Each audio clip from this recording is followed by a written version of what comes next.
여러분 안녕하십니까? 정격시사 정창준입니다. 이재명 정부 장관 후보자들의 인사청문회는 시작부터 고성과 파행이 이어졌습니다. 특히 강선우 여성가족부 장관 후보자의 갑질 의혹을 놓고 여야가 격돌했는데요. 잠시 후 김현정 민주당 원내대변인 연결해 관련 현안 살펴보겠습니다. 윤희수 국민의힘 혁신위원회가 혁신안을 꺼내들었지만 당내 반발에 부딪히고 있습니다. 신지호 국민의힘 전 전략기획부총장 2부에서 만납니다. 청취율 조사 기간입니다. 전화 받으시면 KBS 1라디오 정격사 잘 듣고 있다 말씀 부탁드리고 유튜브 댓글이나 KBS 콩 게시판 문자 샵 9730으로 의견 주시면 추첨해서 커피 쿠폰 드립니다. 샵 9730은 짧은 문자 50원, 긴 문자는 100원입니다. 정격기사는 유튜브로도 실시간 방송됩니다. 7월 15일 화요일 정격기사 출발합니다.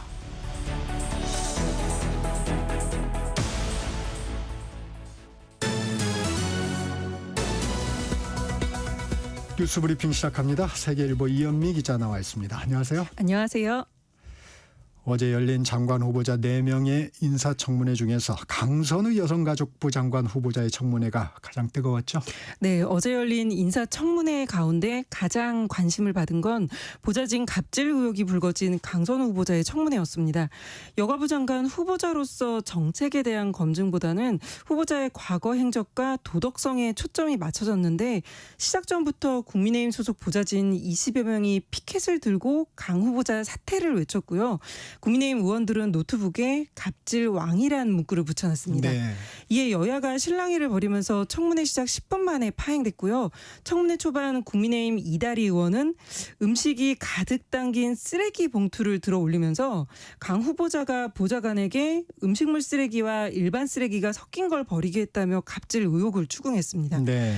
강 후보자는 미처 다 먹지 못한 음식을 차에 남겨놓으면서 그렇게 됐다고 해명했는데 야당 의원들은 관련 영상과 사진을 공개하면서 강 후보자가 보좌진에게 가전이나 가구 견적을 비교해서 가져오라거나 네. 백화점을 돌면서 명품을 사오라고 하고 10분에 한 번씩 욕을 한 적이 있다고 주장했습니다.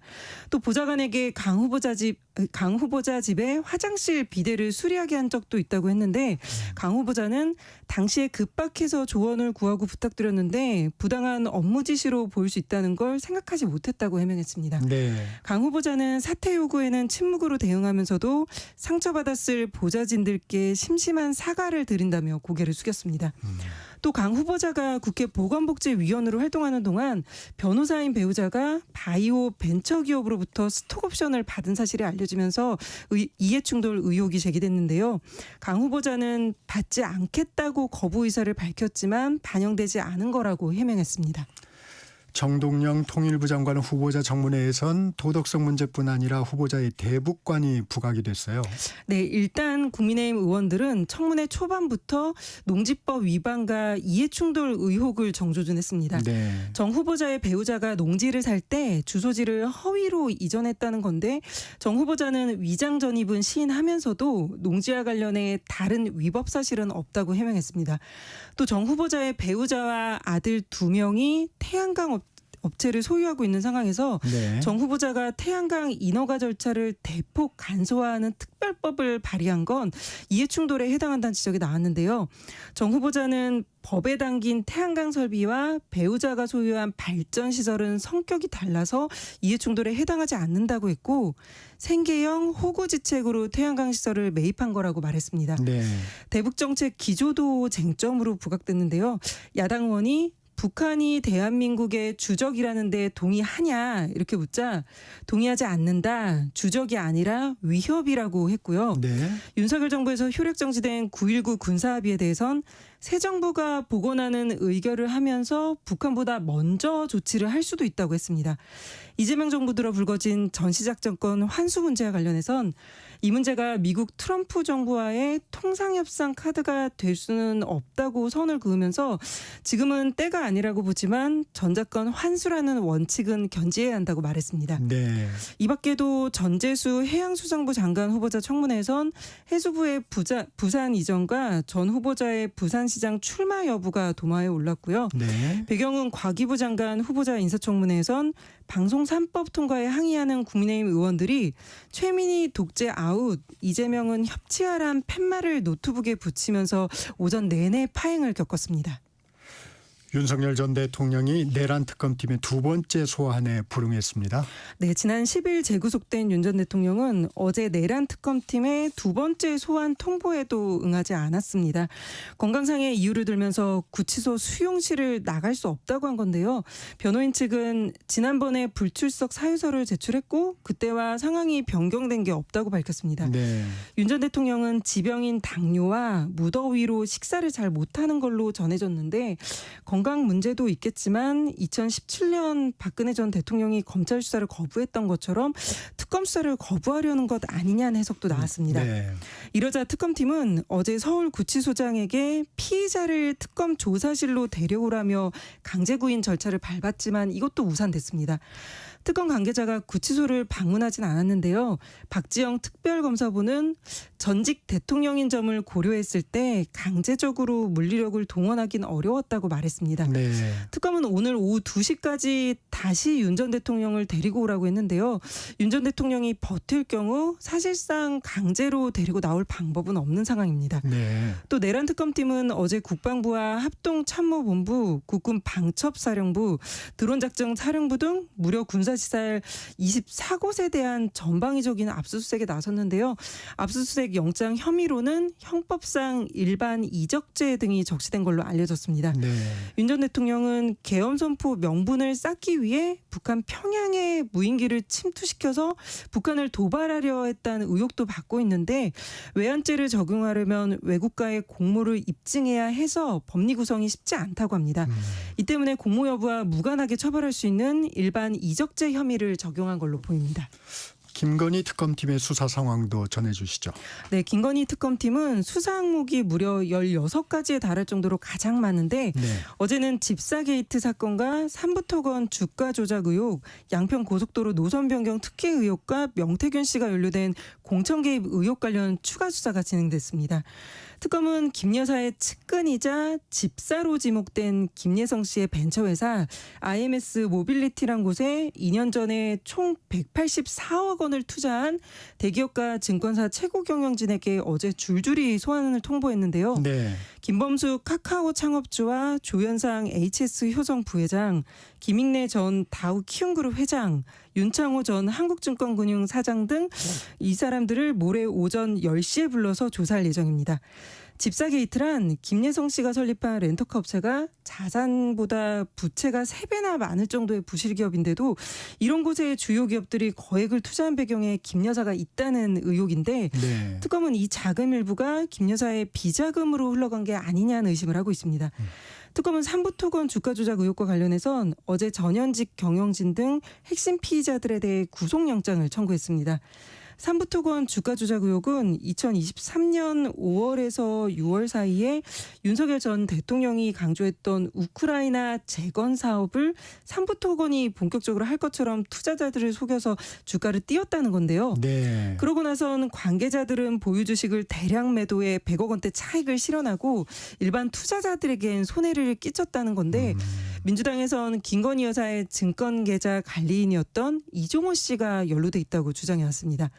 이 밖에도 정치 브로커 명태균 씨가 연루된 공천 개입 의혹과 관련해 어제 대통령 기록관을 압수수색했고요. 양평고속도로 노선 변경 특혜 의혹과 관련해서도 국토부와 용역업체 등 10여 곳을 압수수색했습니다. 원희룡 전 국토부 장관에 대한 소환 조사도 임박한 상태입니다. 이재명 대통령이 새내기 공무원들을 만나서 특강을 했네요. 네, 이 대통령은 행정고시에 합격한 5급 예비 사무관들과 어제 만났습니다.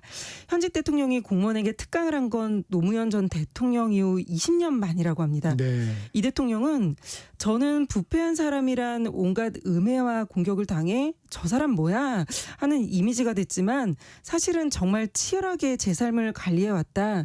공직자는 청렴해야 한다고 했고요. 돈은 마귀다. 하지만 절대 마귀의 얼굴로 나타나지 않고 오히려 가장 아름다운 천사와 친구 애인의 모습으로 나타난다며 이를 조심하면 여러분 인생이 편해질 수 있다고 말했습니다. 이어서 이 대통령은 오송 지하차도 참사 현장을 찾았고 인스타그램을 통해 대통령의 반려견인 퍼스트 도구를 공개하기도 했습니다. 네. 이름은 바비라고 하는데요.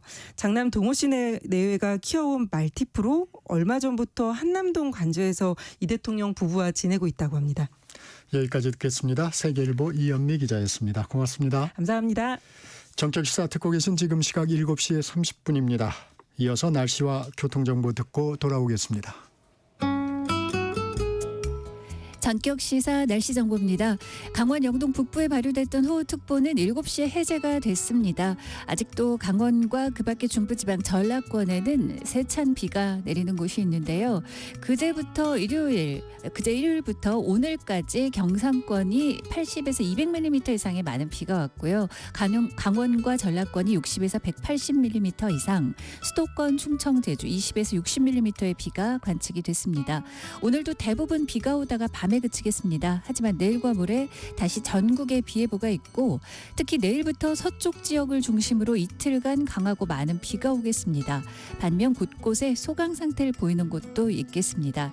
오늘 예상 강수량은 전국이 5에서 60mm, 내일과 모레는 많이 오는 곳 위주로 보면 경기 남부나 강원 남부 내륙과 산지, 충청과 전북 서해안 등 서쪽 지역으로 많은 곳 최대 120에서 150mm 이상의 비를 예상하고 있습니다. 이번 주말까지 줄곧 흐리고 비가 자주 와서 폭염도 쉬어가는 한 주가 되겠습니다. 오늘 낮 최고 기온 서울, 대구, 부산이 28도, 강릉, 광주 29, 세종, 대전 26도로 예상되고요. 당분간 기온이 평년과 비슷하고 전국 대부분 바람도 강하겠습니다. 현재 동해상 중심으로 풍랑특보, 울릉도 독도에 강풍특보가 발효 중입니다. 지금 서울 기온은 21.6도, 어제와 오늘 서울에 16.3mm의 비가 내렸습니다. 날씨 정보 최영우였습니다. 계속해서 이 시각 교통 상황 KBS 교통정보센터의 정현정 씨가 알려드립니다. 네, 먼저 고속도로 상황인데요. 경부고속도로입니다. 서울 쪽으로 기흥에서 시작된 정체가 신갈분기점까지 이어지고요. 금토분기점에서 반포까지 밀립니다. 반대 부산 쪽으로는 남사진리 부근에서 남사까지 막히고 있고요. 서해안고속도로 서울로 들어오는 길인데요. 당진분기점에서는 화물차가 고장나서 주의가 필요하겠습니다. 광명역에서 금천까지 어렵고요. 매송휴게소에서 비봉, 팔탄분기점에서 화성휴게소까지 천천히 갑니다. 다음은 영동고속도로인데요. 강릉 쪽입니다. 서창분기점에서 월곶분기점, 안산에서 안산분기점까지 이어서 막히고 있고요. 바늘터널 부근에서 둔대분기점까지 제속도 못 냅니다. 반대 인천 방향으로는 광교터널 부근에서 북선까지 천천히 가고요. 평택 시흥간고속도로 평택 쪽으로 남한산에서 남한산 분기점까지 천천히 갑니다. KBS 교통정보센터였습니다.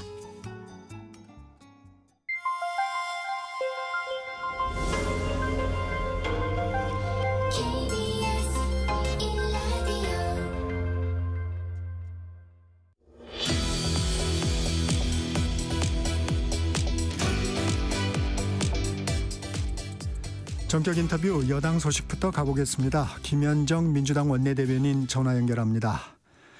김 의원님 안녕하세요. 네, 평택병 김현정입니다. 청문회 상황부터 점검을 해보겠습니다. 강선우 여성가족부 장관 후보자에 대한 관심이 컸습니다. 시작 전부터 피켓이 문제가 됐습니다. 국민의힘 의원들이 갑질왕 강선우라고 적힌 피켓을 자리 앞에 걸어놨고 이를 두고 여야 공방이 있었는데 이 상황 어떻게 보셨습니까? 네, 이번 인청 때 이제 시작할 때 피켓 붙잡가지고 이제 고성이 오가면서 파행이 되었는데 네. 이런 구태들이 계속 반복되는 것이 좀 아쉬웠다를 말씀을 좀 드리고 아마도 야당에서는 강선우 후보자를 갑질왕으로 규정해서 악마시키려고 했던 것 같아요. 그런데 아쉬운 것은 인사청문회가 후보자의 그 자질과 역량을 검증해야 되는데도 불구하고 이렇게 일방적인 신상털기와 망신주기 등을 통해서 마치 그 정부를 견제하는 그런 수단이다라고 잘못된 인식이 있는 것 아닌가 하는 생각이 들고요. 항상 오전에는 이렇게 뭐 자료 제출, 피켓 설치, 뭐 증인 채택 등으로 시비 걸다가 시간을 끄는 이런 나쁜 관행, 좀 없애야 되고 이를 위해서는 인사청문회법 개정이 필요하다는 것을 다시 한번 느끼게 됩니다. 참 청문회가 좀 마무리가 되면 인사청문회법 개정안 그 추진하시는 겁니까? 네, 그렇습니다. 지금 인청법 개정안은 국회에 이미 계류 중에 있고요. 네. 미국처럼 이제 자질 검증은 공개하고 도덕성 검증은 비공개하는 방식으로 개정을 추진할 그럴 예정에 있습니다. 강 후보자 청문회 보좌진 갑질 의혹과 관련해서 납득할 만한 소명이 됐다고 평가하시나요? 최종적인 평가는 민심, 지금 국민이 이제 판단하실 것인데요. 네. 어제 그 강선 후보자가 의혹 전반에 대해서 나름대로 성실히 소명했다라고 생각을 합니다. 특히 이제 갑질 의혹 관련해서는 그 5년간 46명을 교체했다고 했는데 실제로는 네. 27명이었다라는 것이고 또 그 안에는 시의원을 출마하거나 또는 그 육아휴직 등으로 사직한 교육관이 다 포함되었다라고 이제 해명을 했고요. 네. 또 실제로 21대 때 매년 한 6.8명 정도가 교체됐다라고 하니까 이것이 5년 동안 27명이 절대적으로 많은 수치는 아니다라는 말씀을 좀 드리고 그리고 이제 뭐 변기 청소 같은 경우에도 지역 보좌관에게 조언을 구하고 그 수리는 업체가 했다라고 소명을 했고 또 뭐 쓰레기 분리수거 등에 대해서도 이제 소명을 했습니다. 이제 다만 이제 이 갑질 의혹에 대해서는 이러한 그 후보자의 그 소명도 중요하지만 어쨌든 이 갑질이라는 것은 주관적 인식의 문제 아니겠습니까? 그래서 이제 본인의 이제 이런 소명 이후에 그럼에도 불구하고 본인의 부덕의 수치로 인해서 상처받았을 보좌진에게 진심으로 사과까지 했다. 그래서 나름대로 최선을 다해서 소명하지 않았나 이렇게 생각합니다. 지금 말씀하셨지만 심심한 사과를 한다고 밝혔는데 이 진정성이 좀 전달됐을까요? 저는 그렇게 진정성 있게 했다라고 생각을 하고 그렇게 좀 받아들였으면 좋겠다라는 생각입니다. 다만 이제 좀 더 일찍 인청 전에 했으면 더 좋았을 것 하는 생각은 좀 드는데 네. 실제로 소명을 한 이후에 제 부덕의 소치라면서 눈물을 보이고 깊은 사과를 했다.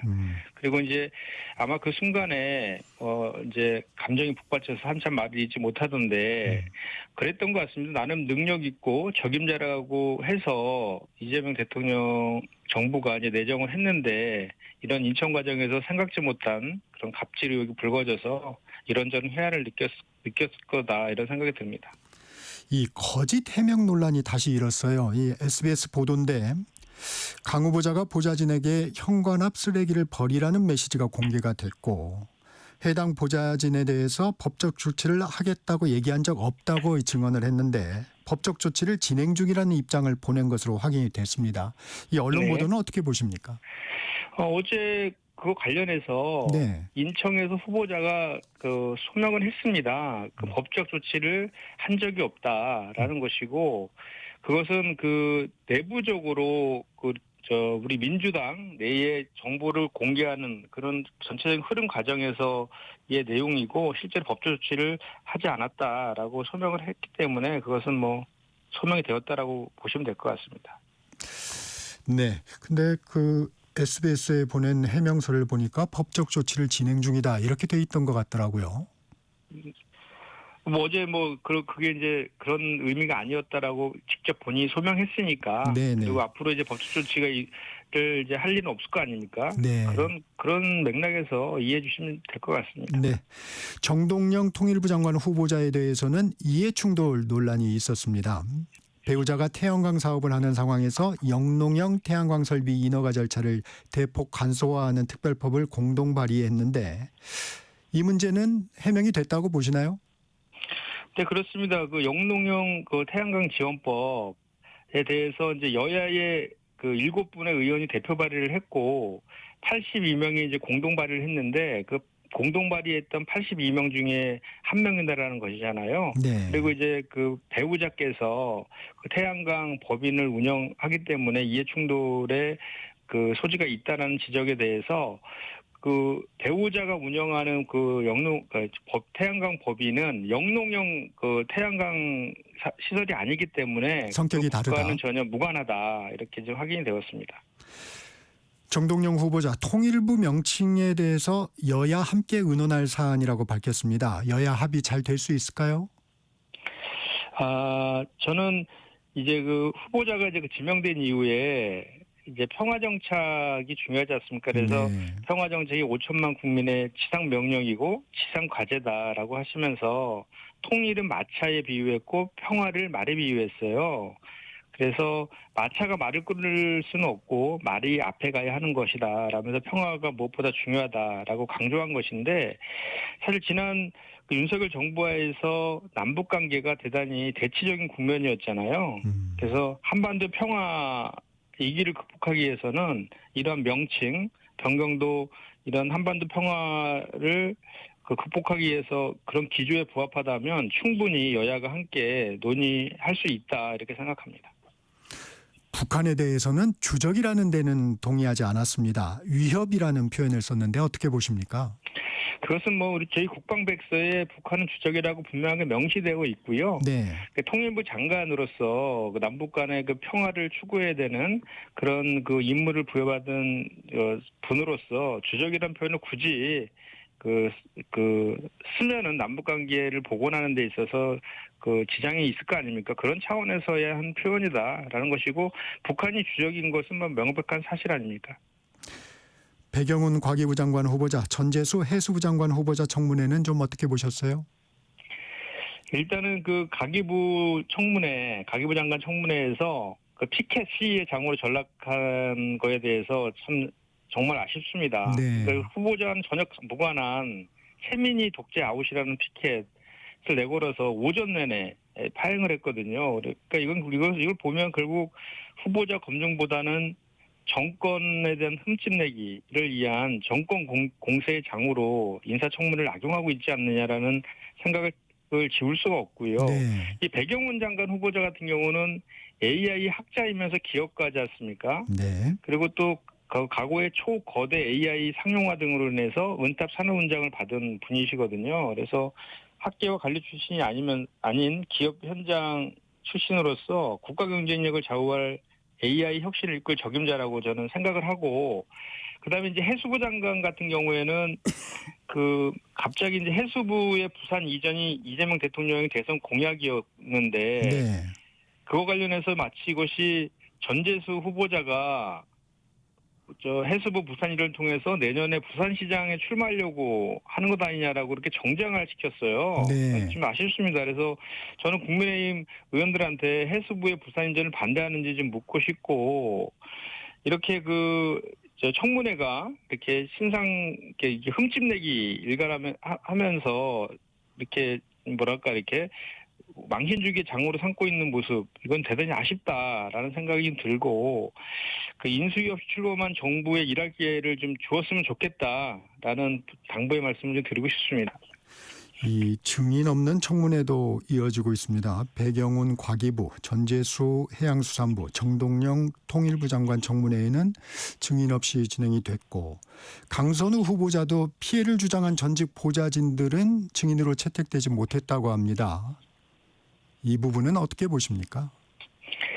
증인 채택은 여야 간에 이제 합의를 통해서 하는 거잖아요. 네. 그리고 제가 어제 좀 확인한 바에 의하면 그 강선우 후보자 같은 경우에는 그 증인 채택이 네. 보통은 이제 5일 전까지 당사자에게 통지되어야 되잖아요. 그렇죠. 그럼 보통은 그 증인에 대한 합의가 한 일주일에서 한 10일 전에는 합의가 되어야지 그 절차를 밟을 수 있는데, 네.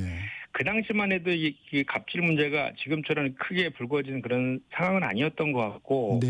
또 보좌진을 그 증인으로 채택한 그런 선례가 없어서 아마도 반대를 했던 것 같고, 그 당시에는 그것이 크게 문제되지는 않았었다라고 이렇게 합니다.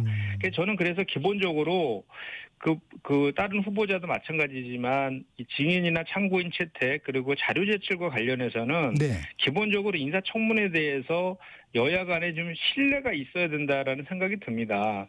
한쪽에 야당에서는 무조건 발목 잡기식으로 신상털기 하기 위한 목적을 가지고 증인 신청이나 자료 제출을 요구를 한다는 것을 뻔히 아는 상황에서 여당에서 그것을 순순히 이렇게 응해줄 리는 또 만무하지 않습니까? 이것은 그 사실은 지금 현재 여야의 문제가 아니고 고질적인 인사청문회 제도의 그런 나쁜 구태의 문제라고 저는 생각하거든요. 네. 그렇기 때문에 이 전반적인 인사청문회의 제도 개선을 할 필요가 있다라는 말씀을 다시 한번 드립니다. 민주당 김병기 당대표 직무대행 카드라식 막무가내식 인신공격과 음해 돈 없는 국정 발목 잡기에는 단호하게 대처하겠다고 밝혔는데 구체적으로 어떻게 대응하시겠다는 건가요? 뭐 기본적으로 그 청문회에 성실히 임하는 것은 이제 후보자의 당연한 이제 의무이죠. 네. 다만 이제 무차별적인 의혹 제기에 대해서는 적극적으로 보호하고 대응하겠다는 당 차원의 의지의 표현이라고 저는 생각하고요. 구체적으로는 뭐 인사청문 과정에서 질의나 또는 그 자료 등을 통해서 야당의 그 의혹에 대해서 좀 반박하거나 또는 후보자에게 해명 기회를 부여하는 등의 그 역할들을 하겠다 뭐 이런 것 같습니다. 네. 대통령실에서는 인사청문 TF가 꾸려졌습니다. 오상호 정무수석은 일부 장관 후보자들의 의혹에 대해 인사청문회를 지켜본 뒤 여론 동향을 살피겠다고 밝혔습니다. 이 낙마 가능성도 염두에 둔 발언으로 해석하시나요? 그 이재명 정부는 국민과의 소통을 무엇보다도 중시하고 네. 민심을 상당히 이제 받드는 그런 국정 운영을 하고 있잖아요. 그렇기 때문에 그 청문회에서 이제 지적되는 것하고 또 후보자가 그 소명하고 있는 그런 것들이 해명이 되는지 여부를 좀 파악하려고 네. 한 것 같고요. 그것은 그 임명권자인 대통령이 당연히 해야 할 일이라고 생각하고 결국은 인사청문회를 통해서 후보자를 임명할 것이냐 또는 낙마할 것이냐에 대한 판단 기준은 국민의 눈높이, 즉 민심이라고 생각합니다. 그것을 살피기 위해서 TF를 만들었다 이렇게 생각합니다. 민심의 상황이 어떻게 되는지가 가장 중요한 키다 이렇게 말씀하시는 거군요. 네, 그렇습니다. 송원석 국민의힘 비대위원장, 강선우 여성가족부, 이진숙 교육부, 권오을 국가보훈부, 조현 외교부, 정동영 통일부 장관 후보자를 무자격 5적으로 규정하고 이재명 대통령은 이들을 즉각 지명 철회하라고 요구했습니다. 어떤 말씀 주시겠습니까? 일단 또 이런 얘기하면 메신저 공격한다고 할 수도 있는데요. 네. 송원석 원내께서도 과거에 그 당직자를 수차례 발로 차서 폭행해가지고 탈당까지 했던 전력이 있으신 분 아닙니까? 먼저 자기 반성에 좀 뒤따라야 된다는 말씀 먼저 좀 드리고 싶고요. 어쨌든 저희 여당 입장에서는 그 모든 이제 후보자가 통과되는 것을 목표로 지금 뭐 이렇게 역할을 하고 있는데요. 네. 지금 이제 어제 이제 그 중에서 뭐 강선우 후보자 그리고 이제 뭐 정동영 후보자 등에 대해서 이제 인사청문 절차가 진행되지 않았습니까? 나름대로 후보자들이 의혹에 대해서 성실히 소명했다라고 저는 판단을 하고 네. 또 이진숙 후보자 같은 경우에는 이공계 논문 관련 같은 경우에는 그 제자와 공동 저자를 하는 것이 연구윤리 준칙에 맞다라고 밝히고 있기 때문에 그와 관련된 것도 실제 청문회 과정에서 확인할 좀 필요가 있다라고 생각을 합니다. 그리고 지금 5명에 대해서 낙마를 목표로 한다라고 하는데 그에 대한 판단은 그 국민의힘이 하는 것이 아니라 결국은 국민의 눈높이에서 결정될 것이다. 이 말씀 다시 한번 드립니다. 특검 수사 상황도 살펴보겠습니다. 윤석열 전 대통령이 내란 특별검사팀의 소환 조사에 또 불응했습니다. 왜 불응하고 있다고 보세요? 참 일단은 자신의 그 내란 혐의 등에 대해서 수사 자체를 부정하고 싶은 심리라는 생각이 좀 듭니다. 그러니까 과거에 공수처 조사 때에도 그 수사기관 자격 없다면서 출석을 거부했었잖아요. 네. 그리고 그 전에 공수처와 검찰, 경찰의 소환 조사에 8차례나 불응했고요. 뭐 다 전 국민들이 목도하듯이 체포영장의 집행도 방해하지 않았습니까? 그러니까 이번 건도 참 그 검찰총장 출신의 대통령까지 했던 분이 그 법위에 군림하라는 그 오만함의 그런 모습 아닌가라는 생각이 들어서 상당히 좀 아쉽다라는 말씀 먼저 드리고 또 하나는 시간을 끌기 위한 전략 같아요. 특검 수사가 그 기간이 명시돼 있으니까. 네, 20일 내에 기소해야 되지 않습니까? 구속했을 경우에는. 그래서 이제 뭐 소환에 불응하고 또 불출석 사유도 내고 그러면 특검은 또 구치소에다가 이게 지금 건강 악화로 지금 어제 뭐 불응했다는 거 아닙니까? 네. 그럼 또 그 구치소에 건강 기록 요청하면 결국 또 시간이 지연되고 수사는 늦어질 수밖에 없잖아요. 근데 그럼에도 불구하고 어제 특검보가 그런 얘기를 했거든요. 이 소환은 피의자의 의사에 좌우되는 것이 아니고 또 그 윤석열은 법을 누구보다 잘 알 텐데 납득하기 어렵다. 그리고 이제 강제 구인 전례도 있다고 말했기 때문에 계속해서 이렇게 불응하면 결국은 이 수사관을 보내서 법에 따라서 강제 구인 조치를 단호하게 진행해야 된다고 생각하고 또 그렇게 할 것이라고 예상됩니다. 윤 전 대통령이 재구속되면서 측근들의 진술이 윤 전 대통령에게 불리한 방향으로 바뀌고 있습니다. 김성훈 전 경호차장이 체포저지 지시를 뒷받침하는 증언을 한 데 이어서 김태효 전 국가안보실 1차장도 부인했던 VIP 경로서를 인정을 했습니다. 이 측근들의 입장 변화, 윤 전 대통령이 특검 소환을 거부하는 원인 중 하나일까요? 그런 것 같습니다. 왜냐하면 이제 그 호위무사 자체했던 김성호 전 경호차장이라든지 김태호 전 1차장이 이제 그 입을 열어서 최상병 특검이 급물살을 탈 그 VIP 경로까지 인정하지 않았습니까? 네. 그리고 불법 체포를 지시했다라는 것까지 이제 확인되고 있는 이런 상황이지 않습니까? 네네. 그래서 이제 윤석열은 검찰총장 출신 아닙니까? 그 누구보다 그 자신의 말 한마디 그리고 측근의 말 한마디가 결정타가 될 수 있다는 것을 너무도 잘 알고 있는 것이죠. 그래서 이미 많은 그런 증언들이 나온 상태에서 또 그리고 자기들의 최측근이라고 했던 사람들이 진술을 번복하는 그런 상태에서는 조사를 거부하면서 버티는 것이 일단은 현재로서는 가장 유효한 전략이다라고 생각하면서 그런 전략을 지금 쓰고 있는 상황 아닌가 이렇게 생각이 듭니다. 이런 가운데 의원님께서 공익신고자, 부패행위 신고자 등 내부 고발자 보호를 대폭 강화하는 내용의 공익신고자 보호법 등 3개 법안을 발의하셨더라고요. 이 시기에 이 같은 법안 발의한 배경 설명해 주실까요? 네. 그러니까 공익신고자이든 부패행위 신고자이든 그러니까 진실을 밝히기 위해서 나선 분들이 불이익을 받지 않도록 확실하게 지켜주자는 취지의 법안인데요. 지금은 그 신고자가 그 수사에 협조하더라도 그 과정에서 이제 수사 협조하는 과정에서 본인의 범죄까지 드러날 경우에는 형량 감경을 할 수도 있다. 이렇게 임의 규정에 지금 그쳐 있습니다. 네. 그러다 보니까 괜히 나섰다가 나만 다친다라는 두려움에 많은 분들이 입을 닫는 경우가 많거든요. 그래서 일정 요건을 충족했을 경우에는 감면을 의무화해서 필요적 감면 사유로 해서 신고자 보호의 실효성을 갖추도록 이렇게 법을 개정한 것입니다. 그래서 이 법이 많이 통과되면 네. 지금 진행 중인 3가지 특검 수사에서 더 많은 내부 증언이 나올 수 있는 그런 구조가 만들어질 것이다라고 기대를 합니다. 이재명 정부 초대 내각 인선이 마무리된 가운데 강훈식 대통령 비서실장이 대통령의 눈이 너무 높다 이렇게 소회를 밝힌 것을 두고 이런저런 말이 나오고 있습니다.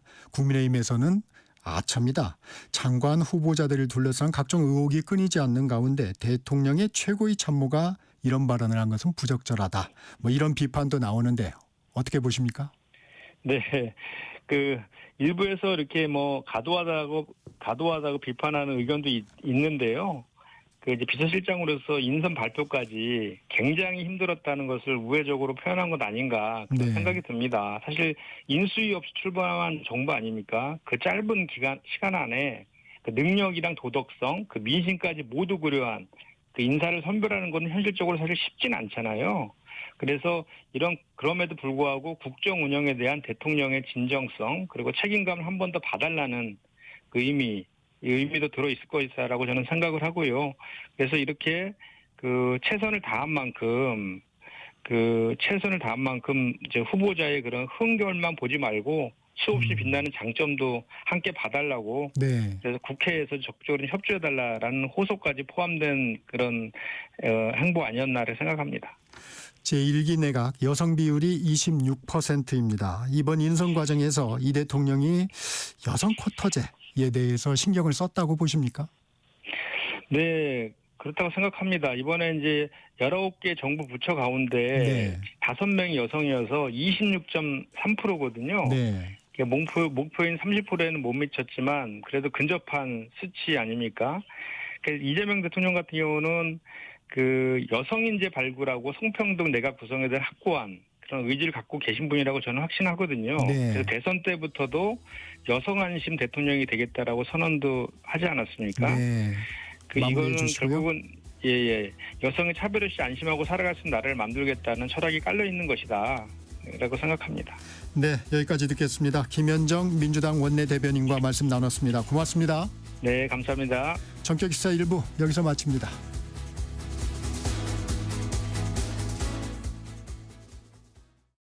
안녕하세요.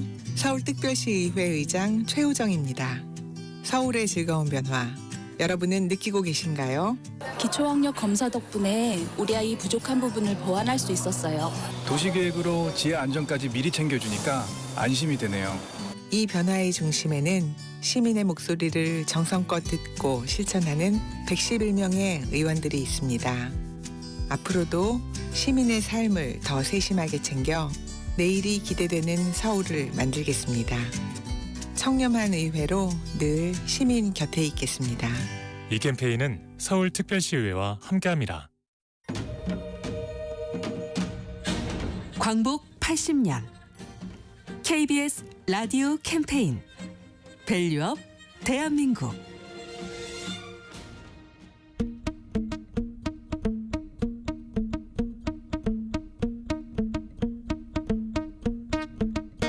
안녕하세요. 배지대학교 소속으로 동양학을 가르치는 조세린 교수입니다. 저는 미국인인데 국립국악관 장학생으로 한국에 왔습니다. 이제 33년째 가야금을 배우다가 올해부터 무형유산 이수자 됐습니다. 처음에는 이해하기 힘들었지만 점점 가야금 아름다운 소리로 인간성 담아있는 전 목소리 비슷한 가야금의 매력 빠지고 끝까지 공부하고 싶은 마음이 생겼습니다.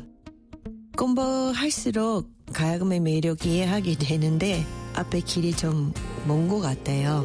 좋은 소리 낼 수 있게 열심히 하겠습니다.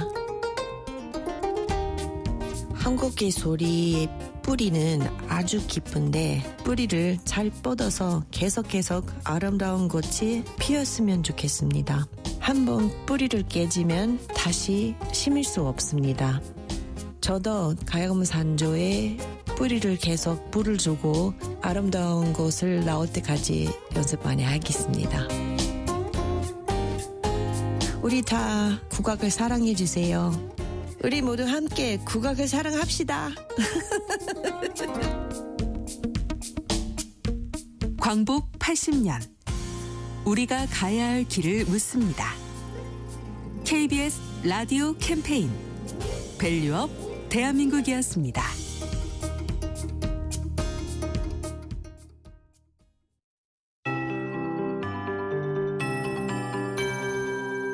KBS 58분 날씨. 현재 곳곳에 비가 오고 있습니다. 주로 강원과 일부 중부지방 그리고 전라권 쪽인데요. 오늘 대부분 지역에 비가 내리다가 밤에 그칠 전망입니다. 내일과 모레 다시 전국에 비 예보가 있고 특히 내일부터는 서쪽 지역을 중심으로 이틀간 강하고 많은 비가 또다시 예보가 돼 있습니다. 반면 곳곳에 소강 상태를 보이기도 하겠습니다. 오늘 전국에 예상되는 강수량은 5에서 60mm입니다. 내일과 모레는 주로 경기 남부, 강원 남부 내륙과 산지, 충청권, 전북 서해안 등 서쪽 지역은 많은 곳 최대 120에서 150mm 이상의 많은 비가 또다시 예보가 돼 있습니다. 이번 주말까지 이번 주는 이렇게 계속 흐리고 비가 자주 올 것으로 예상돼 폭염도 잠깐 쉬어가겠습니다. 오늘 낮 최고 기온 서울, 대구, 부산 나란히 28도 예보가 돼 있고요. 강릉, 광주 29도, 세종, 대전 26도 등 당분간 기온이 대부분 평년과 비슷하겠습니다. 바람도 강하게 불 전망인데요. 현재 동해상 중심으로 풍랑특보가 발효 중이고 울릉도, 독도에는 강풍특보 내려져 있습니다. 비 오는 지역의 기온이 약간 내려가겠지만 비가 그친 뒤에는 다시 후텁지근하겠습니다. 현재 서울 기온이 21.6도, 어제 오늘 서울에 16.6mm의 비가 왔습니다. 최영우였습니다.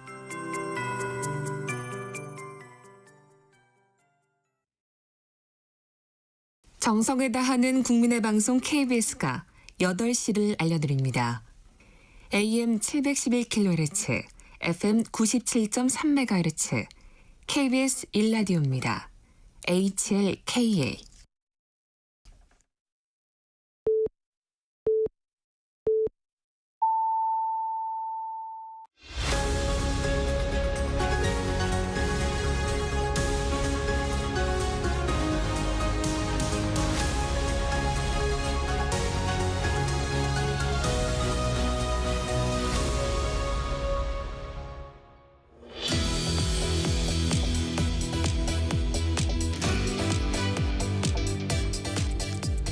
전격 인터뷰, 이번엔 신지호 국민의힘 전 전략기획부총장 만나보겠습니다. 어서 오세요. 네, 안녕하십니까. 당 상황부터 살펴보겠습니다. 윤희숙 혁신위원장이 혁신안을 잇따라 내놓고 있는데 당내 갈등이 심화되는 분위기입니다. 당 상황 어떻게 보고 계세요? 그 윤희숙 혁신위는 저는 좀 출범한 지 일주일도 채 안 됐는데 네. 좀 길을 잃고 표류하고 있는 게 아닌가 하는 느낌을 지울 수가 없습니다. 왜냐하면 전임 안철수 혁신위원장이 이른바 쌍권에 대한 최소한의 인사 조치가 좀 필요하다. 네. 그게 거부당해서 혁신위원장을 던지고 나가지 않았습니까? 네. 그 후임으로 이제 윤희숙 그 여의도 연구원장이 임명이 됐는데 인적 청산에 대해서 처음에는 거부를 했어요. 네. 누구도 그런 칼자루를 줄 수가 없다. 말을 좀 아꼈죠. 네. 그런데 또 최근에 와서는 뭐 영순이는 이런 사람이다. 인적 쇄신의 영순이는 이런 사람이다. 그러니까 말 자체가 며칠 상간에 많이 꼬이고 있고 뭐 그저께는 8가지 과제를 내놨는데요. 네. 지금 윤희숙 혁신위의 전권이 없잖아요. 혁신안을 만들 수는 있지만 그거를 결정할 권한은 없어요. 그렇다면 정말 우선순위를 정해서 선후 경중을 따져서 꼭 필요한 것만 몇 가지로 딱 선택과 집중 축약을 했어야 돼요. 8가지가 다 나름대로 의미 있는 이슈지만 지금 그럴 만한 8가지를 다 관철시킬 파워가 있습니까? 제가 봤을 때는요. 한두 가지도 힘들어요. 네. 네. 그러면 혁신안 좀 하나하나 좀 들여다보겠습니다. 1호 혁신안, 계엄 탄핵에 대한 대국민 사죄문을 당헌 당규에 수록하자. 이 안은 어떻게 보십니까? 이게 1호 안인데 네. 그 송원석 비대위원장 겸 원내대표가 13일 일요일 그 세계일보 인터뷰한 기사를 봤더니 윤희숙 1호 혁신안에 대해서는 의미 있고 긍정적인 네. 거다. 의미 있는 제안이다. 긍정평가를 했고 2호 혁신안에 뭐 그렇죠. 최고위원 폐지 여기에 대해서는 좀 부정적 평가를 네. 했어요. 그래서 1호 혁신안은 송원석 비대위가 좀 받을까? 뭐 이런 예. 추측도 생겼는데 사실 어제 윤상현 의원이 주최한 긴급 토론회가 있었는데 네. 거기에는 이른바 전한길 씨를 비롯해서 윤 어게인 인사들이 스피커로 나섰고요. 거기 나온 얘기들 보면요. 윤석열 전 대통령을 당에서 내쫓았기 때문에 대선에서 진 거다. 앞으로 보수 재건은 윤석열 정신으로 똘똘 뭉쳐야 보수 재건이 된다. 탄핵에 반대했던 의원들은 이 정치적 전응하다. 부정선거란 말을 국민의힘에서 금기시해서는 안 된다. 이른바 극우 주장이 난무했습니다. 극우 주장이 난무했는데 그 자리에 송원석 그 비대위원장 겸 원내대표를 비롯해서 당 지도부가 총출동했어요. 탄핵에 찬성했던 의원들은 정치적 전응하다. 그런 그런 표현까지 나왔습니다. 예. 그러니까 탄핵 소추 찬성한 의원들은 정치적 전응하다. 그런 표현이 나왔습니다. 이런 표현까지 나왔는데 당 지도부가 거의 총출동했어요. 그 당 지도부가 총출동했다라는 거는 그 토론회에 힘을 실어줬다는 정치적 의미 아니겠습니까? 그렇게 보시는군요. 윤희숙 혁신위원장 앞서도 잠시 언급하셨지만 탄핵에 대해 사과가 필요 없다는 분들은 인적쇄신 영순이라고 밝혔습니다. 이 인적쇄신 의지도 밝힌 것 아닌가요? 그러니까 본인이 좀 스텝이 꼬이고 있고 인적 청산 문제에 대한 본인의 이 멘트가 아니라고 했다가 또 지금 뭐 영순이가 누구다 이렇게 얘기하니까 일관성 있게 나가도 그 관철시키기가 어려울 겁니다. 현 지도 체제 하에서는. 예. 송원석 비대위원장 어떤 사람을 내치는 것은 혁신의 최종 목표가 아니다. 선을 그었는데 지금 비대위 체제에서는 혁신안 좀 어렵다는 인적 쇄신은 저는 현 지도 체제에서는 불가능에 가깝다. 이렇게 보고 있습니다. 이분들도 혁신을 얘기해요. 근데 이분들이 얘기하는 혁신은요. 가만히 들어보면 국어사전에 나오는 혁신이 아니고 단합이에요. 단합. 통합. 단합. 예. 뭐 통합이라는 게보다는 좀 더 정확하게 표현하면 107명이 똘똘 뭉치자. 이게 그분들이 얘기하는 혁신이에요. 그런데 이제 혁신안을 정말 재창당 수준의 혁신안을 만들고 이걸 당원 투표에 붙이자. 이렇게 되면 지도부도 좀 안 바뀌는 어렵지 않습니까? 근데 지난주 목요일에 윤희숙 혁신위 1호안이 나와서 윤 대통령 부부와의 절연, 뭐 계엄에 대한 사과, 그걸 당원 당규에 명시하자. 그걸 위해서 전당원 투표를 하자 그랬잖아요. 네. 근데 윤희숙 혁신위에서 전당원 투표 일정을 제시한 게 어제 오늘이었어요. 아무것도 안 되고 있잖아요. 그렇게 되면 어차피 정당대회가 끝나고 새 지도부의 의지에 따라서 달린 건가요? 국민의힘 혁신은? 어떻게 보세요? 일단은 그렇게 봤는데요. 네. 지금 이 안철수 그 전 혁신위원장이 뭐 그만두고 또 쌍권하고 충돌하고 그 이후 이제 윤희숙 혁신위가 재출발하면서 뭐 1호안, 2호안 내놓으면서 약간 그 세간의 이목이 거기에 집중됐는데 그 사이에 조용한 변화가 있었어요. 전당대회 일정이 오리무중이 돼버렸어요. 지금 다음 달 일단 선관위원장은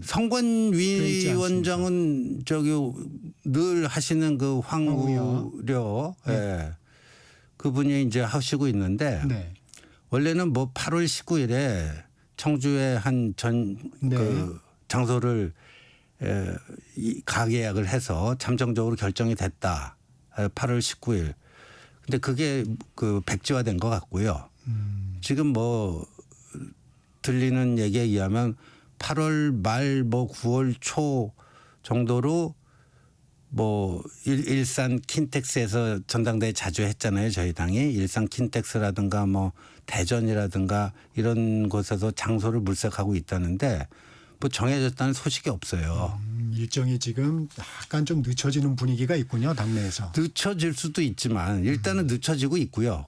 그거 늦춰지고 있다는 건 팩트고 그러면 늦춰지더라도 뭐 9월이라도 할 것인가 그것 또한 갈수록 불투명해지는 것 같아요. 지금 상황이. 예, 왜냐하면 아시다시피 9월 1일부터는 정기국회가 시작이 됩니다. 그렇죠. 과거에 여야 할 것 없이 정기국회 기간 중에는 전당대회를 안 하려고 하죠. 왜냐하면 정기국회가 얼마나 중요해요. 국정감사도 있죠. 뭐 하죠. 그럴 때 그 당내 행사인데요. 전당대회는. 그러니까 그 정기국회 기간은 피하죠. 전당대회는. 그리고 지금 뭐 특검 수사의 칼날이 국민의힘 안으로 들어오기 시작했잖아요. 네. 시시각각 그 양상이 달라지거든요. 그래서 이러다가는 뭐 일단 9월로 밀리는 것 같고요. 스케줄은. 그러다가 특검 수사 대응도 해야 되고 저 정기국회도 있고 그러면 전당대회가 어떻게 될 줄 모르는 상황이 개최 자체가 불투명한 상황으로 가는 것 아닌가 이런 느낌이 듭니다. 이 혁신의 핵심이 인적 쇄신으로 모아지고 있는데 권영세 전 비대위원장 어제 저희 프로그램에 나와서 인적 청산이 필요하더라도 앞으로 3년 뒤에 총선이 있는 만큼 거기로 조금 넘겨놓는 건 어떠냐. 지금 당장은 모든 사람들이 힘을 합쳐서 여당의 독주를 막는데 더 노력을 해야 한다. 이런 입장을 밝혔습니다. 이 같은 상황 인식은 좀 어떻게 들으셨습니까? 그 하지 말자는 얘기를 왜 이렇게 돌려서 하는지 모르겠어요. 좀 비겁해요. 예. 그 정치는 살아있는 생물이고 시시각각 어떻게 될지를 모르는데 뭐 3년 후 총선이 있으니까 인적 쇄신은 그때 가서 하자는 얘기는 하지 말자는 얘기죠. 그냥 권영세 의원도 그냥 그 지금 혁신이 필요한 때가 아니고 107명이 똘똘 뭉쳐야 된다. 지금 보세요. 송원석 비대위원장도 같은 얘기고. 네.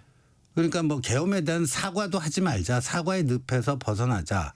뭐 나경원 의원, 장동혁 의원도 뭐 그런 얘기를 하고. 네. 하여간 그런 분들의 주장이 권영세 의원까지 포함해서 107명 똘똘 뭉치자예요.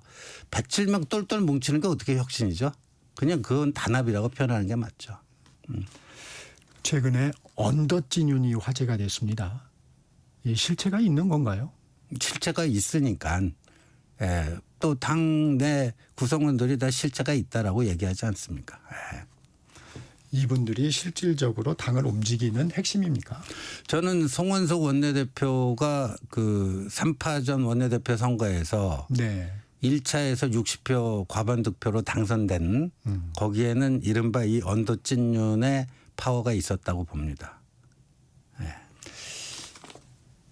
말씀해 주실 순 없나요?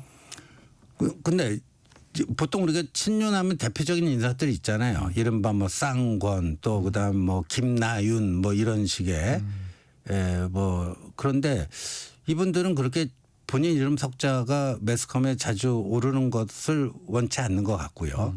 괜히 그 이름 많이 나봤자 뭐 요즘처럼 인적 쇄신하면 거기 리스트에 오를 뿐이지. 네. 예. 그냥 난 뭐 좀 인지도가 떨어져도 좋다. 근데 내 지역구에서는 내가 다음번에 공천만 받으면 되니까. 뭐 이런 사람들인데 그 꽤 있어요. 제가 알기로도 꽤 있고. 예. 이 전당대회에 대해서 좀 회의적이신데 일단 현재까지는 전당대회를 준비하는 걸로 알려져 있습니다. 한동훈 전 대표 아직도 고심 중이신가요? 아니 전당대회가 열릴지 안 열릴지. 예. 정확히 뭔가 그렇죠. 일정표가 나와야지. 뭐 최종 결정을 할 텐데 뭐 그 전에도 이제 좀 신중해야 된다는 신중론이 한 전 대표를 돕고 있는 그룹 내에서 다수예요. 뭐 7대 3, 8대 2 정도의 7이나 8이 어떤 부분입니까? 신중해야 된다. 이번 출마에 대해서는. 네. 그런데 지금 이거 뭐 열릴지 안 열릴지도 모르고. 그리고 제가 보니까 이제 이른바 친윤에서 이 마음이 좀 바뀌는 것 같아요. 전당대회에 대한 마음이. 네. 왜냐하면은 처음에는 원래 대선 패배 이후에는 그냥 전당대회에서 당대표 뽑지 말고 비대위 체제로 조금 더 가자 하는 게 친윤의 입장으로 알려졌잖아요. 근데 어느 순간부터는 아니다. 전당대회 하자. 빠르면 빠를수록 좋다. 굳이 뭐 8월 중하순까지 기다릴 필요가 뭐 있냐. 8월 초순이라도 하자. 이게 친윤의 입장이었단 말이에요. 근데 지금은 자꾸만 뒤로 연기시키고 있어요. 그거는 뭐냐. 친윤 내에 전당대회 하면은 당대표감이 없는 거예요. 대표 주자가 없는 거죠. 네. 그렇다면 굳이 뭐 전당대회를 해서 자기들이 얻을 실익이 뭐가 있겠는가. 네. 이 차기 당대표 지금 이제 어떻게 될지 모르겠다 이런 말씀을 하시는데 부총장님이 보시기에 인적 쇄신을 한다면 쇄신의 범위는 어떻게 돼야 됩니까? 쇄신의 범위는요. 지금과 같은 당 상황에서는 너무 넓게 잡는 거는 저는 좀 아닌 것 같아요. 오히려. 예. 넓게 잡으면 더 안 돼요. 지금은요. 양이 안 차더라도 첫 삽을 뜨는 게 중요합니다. 첫 삽을 뜨는 게 중요하니까 뭐 올 1월 6일에 한남동 대통령 관저에 윤석열 대통령 체포 저지를 위해서 몰려갔던 45명의 의원들이 다 인적 청산 대상이 되어야 되지 않겠느냐. 조경태 의원이 주장하고 있죠. 저는 좀 생각이 달라요. 그렇게 해서는요. 인적 청산이 더 안 됩니다. 윤희숙 혁신위가 8개 내놔봤자 소용없어요. 예. 오히려 더 안 돼요. 그렇게 양을 늘려봤자 더 안 됩니다. 혁신의 방법은 뭔가요? 그 총선 불출마 선언 뭐 이런 방법인가요? 그 뭐 여러 가지 인적 형태가 쇄신의 방법이라면. 여러 가지 형태가 있을 수 있는데 국민 눈높이에서 저 정도면 뭐 저 사람들이 이제 좀 반성하고 바뀌려고 하는구나. 그다음에 응분의 책임을 지는구나. 그 정도 수위는 돼야 된다고 보는데, 그러니까 너무 사람 수를 늘려 잡으면 더 그게 힘들어지고요. 가장 그 좀 핵심적으로 책임을 져야 되는 사람들 뽑아서 적어도 그분들이 2선 후퇴, 차기 총선 불출마 뭐 이 정도는 해야 된다고 봅니다. 현실적으로 탈당이라든가 이런 부분들은 지금도 소수 야당인데 현실적으로 좀 어려운 부분 아닌가요? 그래서 저는 그 이제 2선 후퇴와 차기 총선 불출마 뭐 요 정도. 그 숫자도 너무 늘려 잡으면 오히려 더 안 된다. 예. 지금 여론은 아주 안 좋습니다. 국민의힘. 네.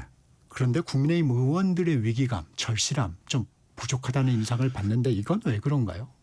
그 각자의 위치와 처지에 따라서 온도차가 아주 극심한 것 같습니다. 네. 그러니까 수도권에 뭐 수도권의 121석인가요? 근데 저희 당 현역 의원은 19명뿐이 없잖아요. 그것도 뭐 좀 뭐 강남 3구 같은 우세 지역의 의원들과 아닌 의원들도 많이 차이가 나고,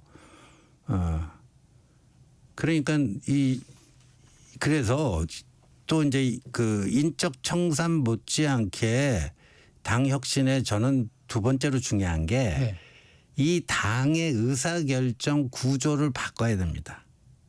의사결정 구조를 바꿔야 돼요. 그러니까 의원총회에서 당론을 정하게 돼 있다 보니까 지금 이 지역구 의원 중에 뭐 거의 대다수가 뭐 절대 과반이 영남 아닙니까? 그렇죠. 그럼 그분들이 일반 국민의 평균적 눈높이에 맞춰서 뭐 결정할 수 있을까요? 아무래도 자기 이해관계에 따라서 하지 않겠습니까?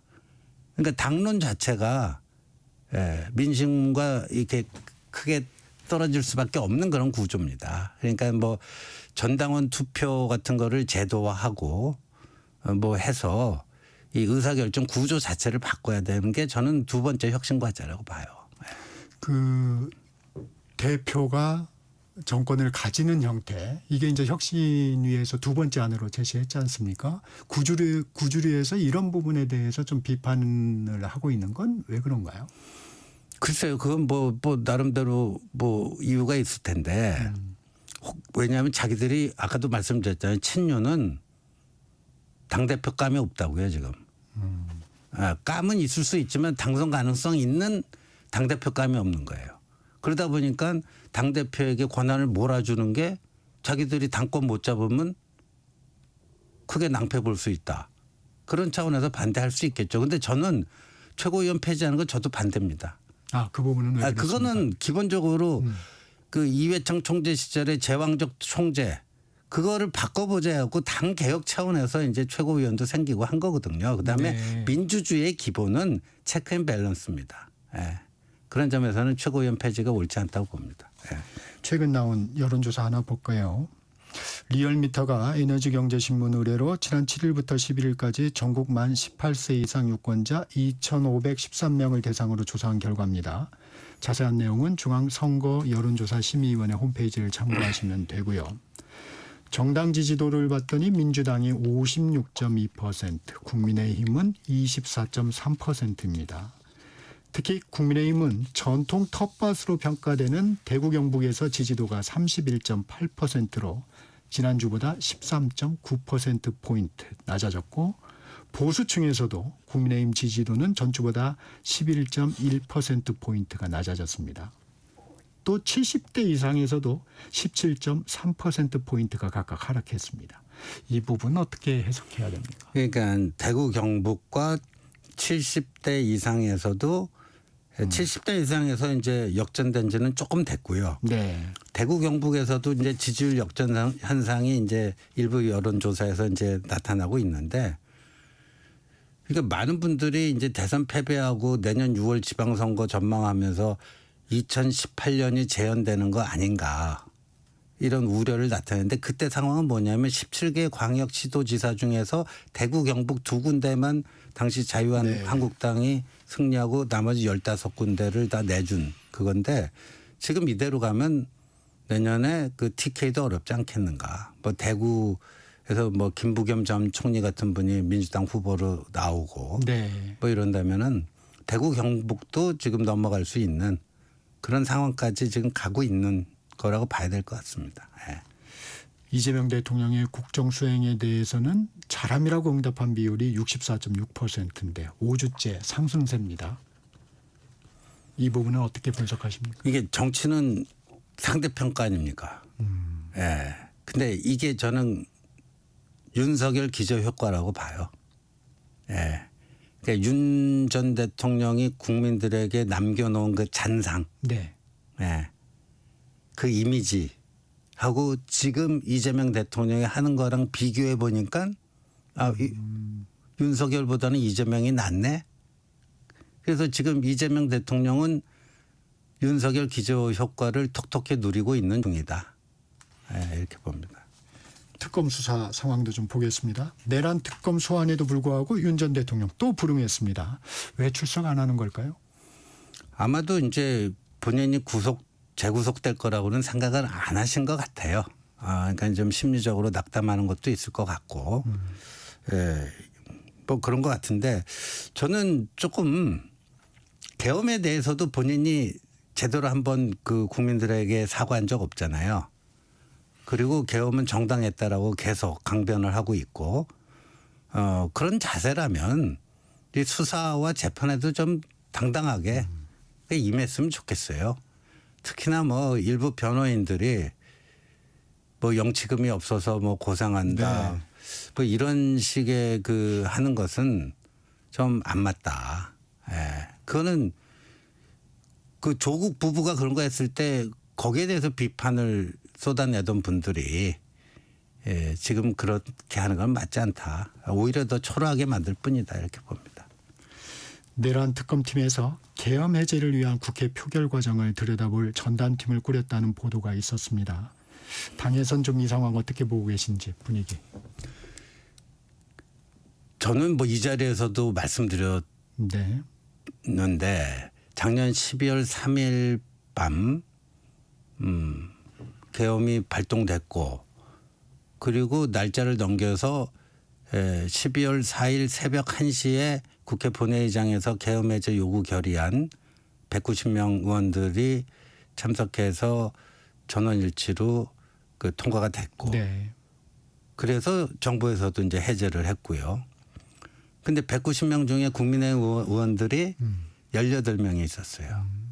근데 저는 제가 이 자리에서도 말씀드린 것으로 기억나는데 그 18명이 아니고 한 50명 정도가 됐으면 계엄 해제 요구 결의안에 표결한 국민의힘 의원들이 한 50명만 됐으면 역사가 바뀌었을 것이다.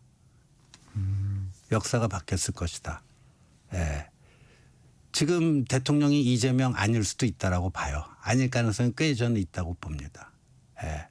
그러니까 자당이 배출한 대통령의 과오를 국민의힘이 앞장서서 그걸 바로잡는. 그러니까 여당은 살아있네 하는 국민적 평가를 받을 것이고. 근데 아쉽게도 저희 당의 대다수의 의원들은 그렇게 하지 않고 그 반대로 했습니다. 그 반대로 했고 심지어 그날 국회 진입에는 성공해서 표결 참여가 물리적으로 가능했는데도 표결에 참여하지 않은 의원들이 8명이나 되더라고요. 그분들은 의원총회 장소를 당사로 공지받아서 당사로 모인 의원들은 뭐 그렇다 하더라도 왜 국회 진입에 성공까지 해놓고 본회의장 들어가서 얼마든지 표결할 수 있었는데 왜 안 했을까? 근데 어제 권영세 의원이 어제 아침에 이 자리에서 인터뷰했잖아요. 오후에 뭐 페이스북을 써서 당시 한노건 대표가 계엄에 대해서 그렇게 즉각적으로 반대한 행위는 경솔하다고 생각한다. 전 충격받았어요. 그 속된 말로 그 찍어 먹어봐야 똥인지 된장인지 확인이 됩니까? 국회의원 그 5선씩이나 됐으면 이게 과연 정당한 비상계엄 발동인지 아닌지 정도는 그거는 바로 한 5분 안에 딱 정리가 돼야 되는 거 아니에요? 계엄 발동권자가 무슨 깊은 속도시 있었는지 확인을 하지도 않고 섣부르게 계엄 반대를 했다? 좀 충격받았어요. 이 당내 분위기는 그 당시에 이제 그걸 지휘했던 지도부 추경호 전 원내대표라든가 이런 부분에 한정될 수 있을까 아니면 이게 더 확대될 수 있을까 이런 우려도 좀 있을 것 같아요. 근데 저는 뭐 1월 6일에 한남동 관저로 갔던 45명 의원들이 다 수사 대상이 될 거라는데 그렇게까지는 못할 거라고 보고요. 네. 이런 감이 있지만 체포동의안 얘기도 좀 나오고 있습니다. 국민의힘 의원들이 과거 불체포 특권 포기 서약을 했던 것도 부메랑이 되고 있는데 체포동의안 넘어오면 국민의힘 어떻게 대응해야 할까요? 아마도 좀 기류가 바뀌지 않겠습니까? 지금은 이제 이걸 송은석 비대위원장이 이 전형적인 정치 보복이라고 딱 의미 규정을 했잖아요. 전형적인 정치 보복인데 아마 과거에 그런 각서를 제출했다 할지라도 뭐 중대한 사정 변경이 있다 뭐 이렇게 할 텐데 그렇다고 해서 체포동의안을 막을 수 있는 의석수가 있는 것도 아니잖아요. 그러니까 명분도 잃고 실리도 못 챙기는 그런 결과가 될 수가 있죠. 그런 상황이 올 수 있다. 네. 청문회 이슈로 좀 넘어가 볼게요. 어제 과방위 여가위에서 피켓을 둘러싼 공방이 있었습니다. 이 부분은 좀 어떻게 보셨습니까? 이거는 이재명 정권과 민주당이 좀 생각해 봐야 될 게요. 이 김대중 유산에 대한 모독이라고 봐요. 네. 인사청문회 제도가 언제 도입이 됐습니까? 김대중 정부 때 됐습니다. 근데 사람이 화장실 들어갈 때 마음하고 나올 때 마음하고 다르다고 집권하고 나면은 야당 때 하던 주장을 그대로는 안 하거든요. 근데 인사청문회 제도라는 것은 여당이 집권 세력이 불리해요. 물어뜯기게 돼 있잖아요. 그럼에도 불구하고 김대중 대통령은 본인이 집권했는데도 그거를 법제화하고 했고요. 네. 그 총리 2명이 낙마되는 아픔도 겪었어요. 근데 지금의 이재명 정권은 그 김대중의 유산을 모독하고 있다. 저는 그렇게 봐요. 강선우 여가부 장관 후보자 어제 청문회를 했는데 보좌진 갑질 의혹 소명이 됐다고 보십니까? 전혀 안 됐죠. 그 과정에서 또 거짓말했잖아요. 그러니까 뭐 텔레그램 문자로 집 앞에 쓰레기 놔뒀으니까 처리해. 그거를 뭐 어젯밤에 먹다 남은 치킨 아침으로 먹으려고 하다가 그냥 차에 깜빡하고 두고 내려 그것도 거짓말이고. 그다음에 그 문제 제기하는 보좌진 법적 조치 뭐 한 적 없다 그랬는데 이미 한 방송사에는 법적 조치 중이라고 그 답변한 그 물증이 다 있고. 그러니까 뭐 이 인사청문회 과정에서 또 거짓말을 했으니. 대통령실 여론 추이를 좀 점검하겠다는 입장입니다. TF도 구성을 했습니다. 낙마하는 후보자 나올 수 있을 것으로 보세요. 글쎄요, 그건 뭐 이재명 대통령의 뭐 마음에 달린 것 같은데 만약에 뭐 이진숙 교육부 장관 후보자라든가 강선우 여가부 장관 후보자 임명 강행을 하게 되면 지금은 제1야당인 국민의힘이 재구실을 못하니까 네. 그렇게 밀어붙여서 통과시킬 수는 있다라고 보는데 저는 뭐 두고두고 부메랑으로 더 큰 데미지를 입을 거라고 봅니다. 그런 상황들이 정권의 부담이 될 거다. 네. 네, 오늘은 여기까지 드려야 될 것 같습니다. 지금까지 신지호 국민의힘 전 전략기획부총장이었습니다. 고맙습니다. 네, 감사합니다. 전격시사 2부 여기서 마칩니다. 전하는 말씀 듣고 3부로 이어집니다.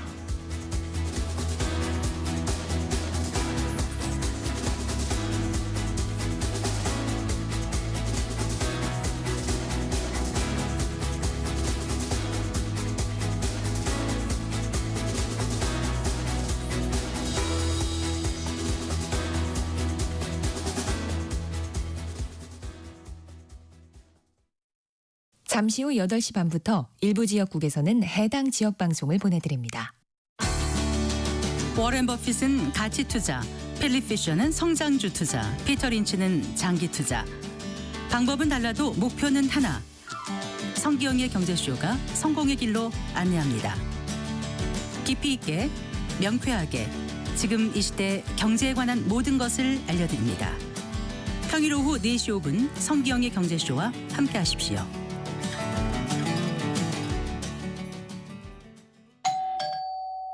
편지 왔습니다. 퇴근길 지친 당신에게 힘이 되는 뉴스를 전해드립니다. 매일 저녁 5시 5분 당신과 함께 읽는 세상 이야기 KBS 1라디오 뉴스레터 K. 지금 시각은 8시 30분입니다. KBS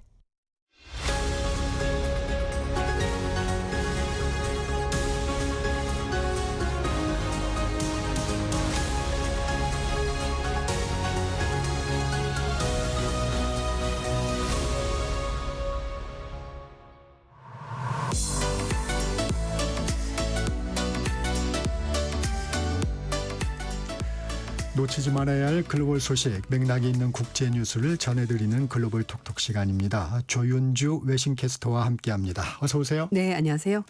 오늘 첫 소식, 주한미군 관련 내용입니다. 네. 미 상원 군사위에서 국방 수권 법안을 개정 초안을 통과했는데 네. 이 주한미군을 감축하려면 의회의 승인이 있어야 한다는 조항을 넣었다고요? 네, 맞습니다. 미국 상원이 내년도 국방예산 법안에 주한미군 감축 시 의회 허락을 받으라는 조항을 추가로 넣었습니다. 네. 트럼프 1기 행정부에서 2기 정부에서도 주한미군 감축설이 계속 나오면서 트럼프 정부를 미리 견제하라는 조치로 보입니다. 네. 미국 상원 군사위원회가 현지 시각 11일 날 2026년 회계연도에서 국방 수권 법안 요약본을 공개했는데요. 네. 이 법안은 국방부의 예산 지출과 정책을 승인하는 연례 법안입니다. 미국 의회가 해당 법안을 처리할 때 일단 상하원에서 초안을 각각 처리한 다음에 단일 법안 만들어서 이건 이제 최종 결정하는 건데 네. 이번에 통과된 것은 상원 군사위원회에 들어간 초안이고요. 표결에서 찬성이 26표, 반대가 1표, 압도적으로 가결했습니다. 이제 앞에서 지적하신 부분이 있는데 이 초안의 경우 작년에 그 조 바이든 정부 때 없었던 내용이 이제 추가가 된 건데 네. 주한 미군 축소에 대해서 한반도에서 미국의 군사태세의 축소나 연합사령부에 대한 전시작전권, 통제 권한이 전환이 국익에 부합한다. 이게 들어가야 되는데 이거를 미국의 국방장관이 의회에서 보증을 하기 전까지는 조치를 취할 수가 없다. 네. 좀 구체적으로 내용이 들어갔습니다. 네. 또한 상원은 초안에서 미국의 합참의장과 인도태평양 사령관, 주한미군 사령관이 주한미군을 축소하거나 전작권 전에 따른 위험에 대해서도 독립적인 평가를 수행하라 이렇게 요구했습니다. 근데 개정 초안을 보면은 네. 트럼프 행정부가 일방적으로 주한미군을 감축하지 못하도록 견제하는 거잖아요. 네, 맞습니다. 근데 지금 상원 다수당 공화당 아닌가요? 맞습니다. 정확한 지적인데요. 지금 51명, 그러니까 100명 중에서 51명이 공화당 의원인데 문제는 집권 공화당 내에서도 트럼프 정부의 정책에 대해서 의견이 엇갈린다는 겁니다. 네. 특히 국방과 안보 분야에서는요. 전통적인 공화당 당원들도 동맹 유지, 안정적 군사태세를 매우 중요시하고 있고요. 상원 군사위원장인 로저 워커 의원도 트럼프 대통령의 주한미군 감축 움직임에 대해서 이미 우려를 여러 번 표명한 바 있습니다. 네. 그러니까 의회가 원칙적으로 미국의 이익에 최우선을 두고 결정을 하는 건데 트럼프 정부가 혹시라도 의회와 협의 없이 감축을 추진하는 것 이런 것은 반드시 막겠다는 것이 의회 전체적인 분위기입니다. 네. 그리고 또 하나는요. 주한미군이 사실 한국의 미군이 주둔한다 이런 단순한 문제가 아니고 미국의 동북아 전략의 핵심 전략이기 때문에 네. 야당인 민주당뿐만 아니라 여당인 공화당 내에서도 한국과 동맹을 전략적으로 중요하게 생각하는 그런 시설이 있습니다. 그래서 이런 중요한 상황에서는요. 민주당, 공화당 할 것 없이 초당적인 차원에서 견제하고 전략적 판단하는 겁니다. 며칠 전에 알려진 미국 민간연구소의 네. 보고서에서도 주한미군 감축 얘기가 있었어요. 이 보고서를 쓴 인물이 피트 헤그세스 국방장관과 매우 가까운 사이라면서요? 네, 맞습니다. 피트 헤그세스 국방장관의 수석 고문으로 지냈던 사람인데요. 댄 콜드웰이 바로 국방 우선순위라는 연구소에서 나온 보고서를 쓴 사람입니다. 네. 말씀하신 그 보고서인데요. 콜드웰은 보고서에서 현재 주한미군이 28,500명인데 이걸 10,000명까지 줄여도 괜찮다. 네. 그러면서 지상 전투 부대는 대부분 철수하고 공군력도 일부 본토로 이전하는 것이 좋다라고 얘기를 하고 있습니다. 네. 이유는 앞에도 계속 말씀드렸습니다만 미국의 이익에 맞게 해외 군사 태세를 조정하기 위해서다. 그러니까 이 국익이라는 것이 누가 보느냐에 따라서 굉장히 달라지는 또 측면이 있긴 합니다. 네. 이 사람 주장은 그렇습니다. 그래서 즉 미국은 중국 견제를 위해서 해외 주둔 미군이 필요한 것이기 때문에 굳이 이렇게 많은 병력을 한국에 주둔시킬 필요가 없다. 그러니까 줄여도 된다라는 주장인데요. 코드웰 전 고문이 말한 것이 한국은 북한에 대해서 상당한 양의 재래식 군사적 우위를 가지고 있기 때문에 가까운 미래는 미국의 지원 없이도 효과적으로 자국을 방어할 수 있다라고 주장을 했습니다. 네. 그러니까 소위 말하면 손을 좀 떼고 싶다 뭐 이런 얘기가 되는 건데요. 네. 중국의 힘의 균형 맞추고 미국의 이익을 보호하기 위해서 영내 미군 태세 조정이 필요하다는 주장인 겁니다. 이 보고서는 콜드웰과 함께 제니퍼 캐보너 국방 우선순위 연구소의 선임 연구원이 같이 작성한 거라고 하는데요. 네. 이 두 사람들은 미국의 해외 분쟁 개입을 최소화하고 특히 군사력을 줄여야 한다고 보는 군사 개입 자제론자들로 알려져 있습니다. 네. 그리고 콜드웰 전 고문은 헤그세스 국방장관의 수석 고문이었는데요. 지난 4월 달에 그 미국의 외교 안보 고위 당국자들이 민간 메신저에서 후티 공격 계획을 논의한 것으로 알려진 크게 시그널 논란이, 게이트에 네. 연루돼서 해임됐던 인물입니다. 이것 때문에 사건이 굉장히 컸었죠. 근데 피트 헤그세스는 살아남았고 위성 장관이니까요. 이 고문은 잘리게 된 겁니다. 앞서도 언급해 드렸지만 네. 상당한 친분 관계가 아니고는 좀 어려운 그렇죠. 관계군요. 네, 맞습니다.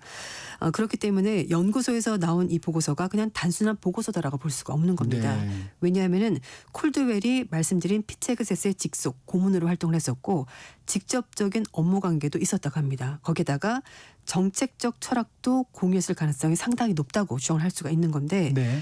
콜드웰은 해임이 됐습니다만 여전히 공화당의 외교 안보 진영에서 영향력이 상당한 인물로 평가를 받고 있습니다. 네. 게다가 이 보고서가 주장한 주한미군 감축 그리고 전략적 재배치는 헤그세스 장관이 추진하고 있는 국방 전략과도 방향성이 매우 비슷합니다. 네. 조만간에 나온다고 한 다음 달에 나오는 걸 알고 있는데 그러니까 개인적인 친분을 넘어서서 정책적으로도 두 사람이 교감을 하고 있다라고 볼 수가 있는 겁니다. 그래서 미국의 일부 언론들은 이 보고서가 앞으로 나올 국방 전략 발표의 예고편이다. 이렇게 해석을 하고 있습니다. 정책 브레인의 활동을 계속하고 있는 거군요. 그렇죠. 맞습니다. 네. 이런 가운데 미 국방부 정책차관 미중 갈등 시 호주와 일본은 어떻게 대응할 거냐며 압박을 가했다는데 이 내용은 어떤 내용입니까? 네, 트럼프 행정부 내에서 대중국 강경파로 꼽힌 인물이고요. 지금 영향력이 상당한 것으로 미국 언론들을 보고 있는데 네. 엘버리지 콜비 국방부 정책 차관입니다. 미국은 중국 견제 전략의 핵심으로 동맹국의 역할 분담을 요구를 하고 있는데 네. 뭐 쉽게 말씀드리면 어느 편에 설지 입장을 밝혀라. 그리고 입장을 밝혔다면 당신은 뭘 해줄 거냐 우리 위해서 이거를 얘기를 하라는 겁니다. 하지만 미국은 여전히 전략적 모성을 가져가거든요. 뭐 중국이 뭐 가장 강력한 대응해야 될 나라라고 하지만 네. 그 다른 부분은 굉장히 모호하게 가져가는데 그러니까 미국은 전략적 모성을 가져가더라도 동맹국 너네는 똑바로 입장 밝혀라 이렇게 되는 겁니다. 이 얘긴즉슨 동맹이라고 하기에는 약간 위치에 차이가 있는 것처럼 보이는데요. 네. 이거는 사실 미국 정부의 입장이라기보다는 트럼프 행정부 그리고 트럼프 이너서클의 생각인 것 같습니다. 네. 즉 대만 유사시 미국이 단독으로 대응하지 않고 동맹국들 이용해서 사전에 역할 분담을 해서 그래서 작전을 미리 좀 짜보겠다 이런 계산이 있는 것 아니냐는 해석이 나오는 건데요. 또 여기에다가 한 가지 더 트럼프 정부의 지금 상호 관세 부과도 관련이 있습니다. 네. 네, 아직 이제 그 협상이 다 끝나지 않았고 계속 마감 시한을 늦추거나 뭐 관세를 올리거나 내리거나 네. 이런 식으로 하고 있는데요. 일단 미국은 일본과 호주에 대해서 국방비를 국내 총수산 GDP 대비 3.5에서 5%까지 올리라고 하고 있습니다. 여기다가 일본과는 자동차, 농산물, 기술 분야에서 관세 인상 협상을 진행을 하고 있는데 그 안보 협력 요구를 통해서 경제 협상에 뭔가 지렛대로 활용하는 두 가지 전략을 쓰고 있는 것으로 보입니다. 일단 일본은 미국의 방위비 증액 요구에 대해서 반발하면서 미일 외교안보 회담을 연기했고요. 호주도 미국 우선주의 좋아. 그럼 호주도 우선주의 하겠어. 라면서 좀 맞대응을 하고 있는 상황입니다. 특히 이제 최근 몇 달간 말씀드렸던 콜비 차관이 일본과 호주 국방 당국자들과 만난 자리에서 미국이 대만 문제로 중국과 만약에 전쟁을 하게 된다면 어떻게 할 것인지 구체적으로 밝혀라고 압박을 가했다고 합니다. 그래서 일본과 호주가 굉장히 곤혹스러워하고 있다고 하는데요. 일본 방위성은 대만 유사시라는 가정적인 질문에 답하기가 어렵고 그리고 만약 상황이 닥친다고 하더라도 모든 대응은 법에 따라서 이루어질 것이라면서 원칙적인 입장을 밝혔습니다. 그리고 호주 방위산업부 장관도 미국 언론과 인터뷰에서 가정적인 상황에 대해서는 논의하지 않는다. What if? 우린 이거는 대답 안 한다. 이렇게 말하면서 호주는 어떤 분쟁에서도 사전 병력 파견 같은 것은 약속하지 않고 사건이 벌어지면 그때 가서 결정할 거라고 말했습니다. 이 지난 주말 동안에 네. 라브노프 러시아 외무장관이 북한을 방문해서 김정은 위원장을 만났죠? 네, 맞습니다. 네. 북한의 조선중앙통신 보도 내용인데요. 김 위원장이 12일 날 세르게이 라브로프 러시아 외무장관을 접견하고 북러 동맹관계 수준에 부합하는 모든 전략적 문제에 대해서 견해를 같이 한다 이렇게 밝혔습니다. 김 위원장도 우크라이나 사태에 대한 근본적인 해결에 대해서 러시아 지도부가 취하는 모든 조치를 무조건적으로 지지하고 성원할 용의가 있다라면서 전쟁에서 러시아가 승리할 거다 이렇게까지 말했습니다. 라브로프 장관은 김 위원장에게 국제 무대에서 북러 간의 전략 전술적 협동과 공동 보조를 보다 강화하겠다고 입장을 밝혔습니다. 북한 매체들은 향후 북러 정상회담 개최에 대해서는 보도를 하지 않았습니다만 러시아 언론들은 라브로프 장관이 김 위원장에게 아주 가까운 미래에 직접 소통을 했으면 좋겠다라고 말해서 푸틴 러시아 대통령의 메시지를 전달했다고 하는데 그러니까 정상회담을 하고 싶다는 얘기가 되는 것 같습니다. 네.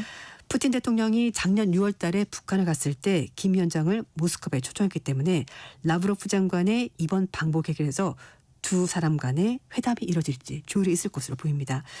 일단 뭐 복잡한 국제 현재 전세에서 쌍방 간의 평화가 잃지 않다는 것이 확인됐다라면서 두 나라 얘기를 하고 있고요. 앞으로도 상당히 좀 더 전략적 관계를 강화할 것으로 보입니다. 라브로프 장관은 또 북한을 방문해서 이번 달 초에 개장한 원산 갈마 해안 관광지구 갔다고 하는데요. 라브로프 장관을 원산으로 초청한 것은 러시아 관광객 유치라는 의도가 담긴 것이다라는 풀도 나오고 있습니다. 한반도의 안보 상황이 급박하게 돌아가고 있습니다. 네, 좋지가 않습니다, 사실은. 네. 이번 전쟁에서 우크라이나를 지원하는 유럽 국가들 북러 밀착에 대해서는 어떤 입장인가요? 네, 뭐 좀 사실 곤혹스럽죠. 뭐 이럴 수도 저럴 수도 없고 그렇다고 해서 지금까지 이제 워낙 밀착이다 보니까 이걸 좀 다루기 힘들어진 부분이 있는데 일단 유럽 국가들은 대사관 재개를 포기하거나 보류하는 것으로 나타났습니다. 그러니까 북한과의 관계는 좀 거리가 멀어질 것으로 보이는데요. 최근 러시아 밀착 행보를 이어가면서 유럽 국가들 간의 외교 관계를 사실상 포기하겠다는 얘기가 많이 나오고 있습니다. 북한 주재했던 전직 유럽 외교관들이 증언이 잇따라 나오고 있는데요. 네. 주북 영국 대사를 지낸 마이크 기퍼트는요. 영국 언론과 인터뷰에서 한 달에 한 번씩 베이징에 가서 3만에서 4만 유로 돈으로 4,800만 원에서 6,500만 원 현금을 가지고 와야 한다면서 북한에서 외교관으로 생활하는 건 정말 초현실적이었다고 말했습니다. 왜냐하면은 경제적으로 굉장히 어렵다고 합니다. 그래서 현금을 들고 가서 중국을 오가면서 필요한 물건들 산다고 하는데요. 뿐만 아니라 전직 독일 대사였던 토마스 셰퍼 역시 북한이 코로나 이후에 대사관 재개를 요청했지만 독일 정부가 물류 안보 문제 때문에 거절했다고 하고요. 독일 언론들도 이런 얘기하고 있고 그리고 사실 북한이 코로나 발생하고 나서 여러 가지 감염 위험 때문에 북한에 주재하던 외교관들 대부분 본국으로 돌려보냈고요. 지금 다시 문을 연 곳은 폴란드와 스웨덴 정도뿐입니다. 그러니까 외교관들도 막상 가더라도 지금 너무 경쟁이 어렵고 그리고 북한과 러시아가 너무 밀착 행보를 보이고 있고 그 와중에 우크라이나 전쟁을 하고 있는데 굳이 거기까지 가서 대사관 문을 열어야 되나라는 분위기가 조성이 되는 것으로 보이고요. 그래서 텔레그래프지 보도에 따르면 서방 외교관의 삶이 거의 감시받고 있는 자유 수준이다라고 말하면서 물론 대사관이 있다고는 하지만 이게 고립된 거나 마찬가지다라면서 좀 굉장히 불편함들을 호소를 하고 있습니다. 오늘은 여기까지 듣겠습니다. 지금까지 조윤주 외신캐스터였습니다. 고맙습니다. 감사합니다. 전격시사 듣고 계신 지금 시각 8시 43분입니다.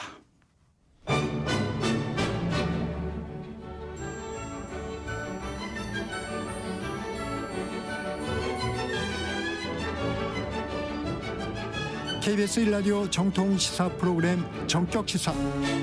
청취자의 눈으로 질문하겠습니다. 공정의 가치를 추구합니다. 꼭 필요한 정보를 담겠습니다.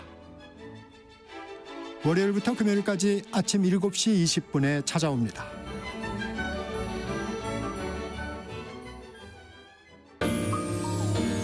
대한민국 중심 채널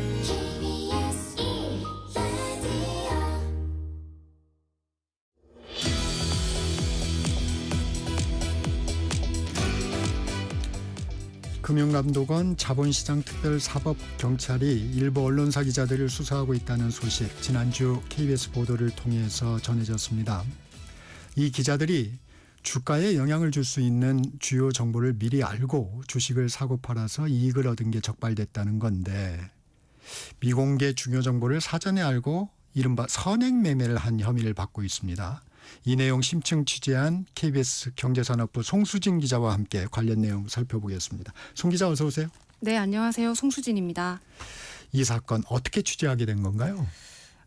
그 받은 글이라고 있습니다. 그 청취자분들도 아마 보신 적 있으실 것 같은데요.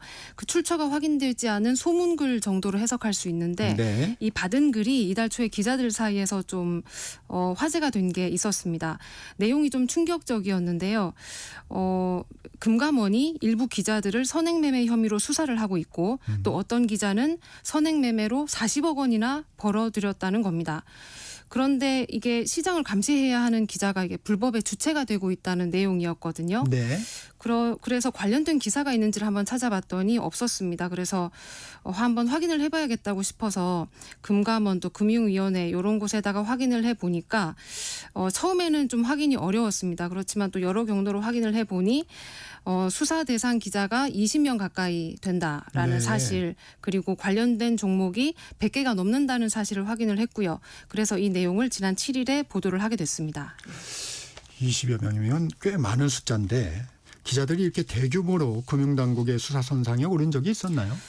관련 기사가 있는지를 한번 찾아봤는데 일단 네. 비슷한 사건은 없었습니다. 네. 그렇지만 최초라고 저희가 명확히 할 수는 없었는데, 왜냐하면 금감원이 수사 중인 내용을 앞서 이렇게 공식적으로 밝힌 적은 없기 때문입니다. 그렇지만 기존에 기사화된 사건만 보면 이 정도 규모의 기자가 한 번에 수사를 받는 건 이번이 처음인 것 같습니다. 예. 사건을 구체적으로 좀 볼까요? 이 선행매매가 어떻게 가능했나요? 네. 그 청취자분들 가운데 이렇게 또 반문을 하실 수도 있을 것 같습니다. 네네. 그 시장에 알려지지 않은 따끈따끈한 정보를 빨리 캐치를 해서 네. 주식을 매수한 게 왜 죄냐 이렇게 물어보실 수도 있는데 이게 우리 자본시장법을 보면은 이런 선행매매를 엄격하게 금지를 하고 있습니다. 네. 그러니까 기자들의 선행매매는 특히 더욱 엄격하게 금지를 하고 있는데, 왜냐하면은 그 증권사 직원들이 중요한 정보를 미리 알고 사뒀다가 팔아서 이익을 남기는 경우와 비슷하게 보고 있거든요. 네. 그래서 자본시장법 178조를 보면은 부정한 기교를 이용해서 증권사 상품을 매매할 수 없다라고 돼 있는데, 이 부정한 기교에 해당합니다. 선행매매가. 또 그 미공개 중요 정보 이용 행위도 지금 자본시장법은 엄격하게 금지를 하고 있는데요. 사실로 드러나면 1년 이상의 유기징역 또는 그 위반 행위로 얻은 이익의 4배에서 6배 벌금에 처하도록 하고 있습니다. 그런데 이 내용이 어떻게 지금 기자들에 의해서 선행매매가 가능했는지를 좀 구체적으로 살펴보면은요. 네. 증권사 기사를 보면은 특정 종목에 대한 호재를 담은 기사들이 있습니다. 이 호재성 기사를 취재하는 과정에서 알게 된 정보를 기자들이 이 기사 작성에만 쓰지 않고 실제 해당 종목의 매수에까지 나선 겁니다. 이제 보통 월요일에 나가는 기사라면은 전주 목요일이나 금요일 정도에 취재를 하게 되거든요. 네. 그러면 일반 투자자들은 미리 알기 어려운 정보를 이제 미리 알게 되는 셈이죠. 왜 이걸 아는 데서 그치지 않고 기사를 작성하는 데서 그치지 않고 해당 종목을 사뒀다가 본인이 직접 기사를 쓰고 그렇게 해서 기사로 인해서 주가가 오르면 팔아서 이익을 남긴 거죠. 그래서 구체적으로 좀 봤더니 한 경제지 기자의 경우인데요. 네.